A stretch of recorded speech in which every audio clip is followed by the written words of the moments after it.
మీకు శుభవార్త. ఈరోజు మీలో ఎవరైనా బాగోలేరా? ఆరోగ్యం బాలేదా? ఆర్థికంగా పరిస్థితులు బాలేదా? కుటుంబంలో మీ పరిస్థితులు బాలేదా? ఉద్యోగంలో మీ పరిస్థితులు బాలేదా?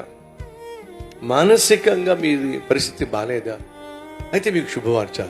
మనలో ఎవరైతే కొన్నిసార్లు చెప్పుకుంటూ ఉంటారు, ఏం బాలేదు నా పరిస్థితి అంటారు, చూసారా? నా పరిస్థితి ఏమీ బాలా, మా ఇంట్లో పరిస్థితి ఏమీ బాలా, పిల్లల పరిస్థితి ఏమీ బాలా, ఆర్థిక పరిస్థితి ఏమీ బాలా, ఇంకొంచెం ముందుకెళ్ళి అసలు మనసు ఏమీ బాలా. ఈరోజు ఎవరైతే ఆ మాట అంటున్నారో అందరికీ శుభవార్త. బాలేనటువంటి బిడ్డల పైనే దేవుని మనస్సు ఎప్పుడు ఉంటుంది. మర్చిపోకండి.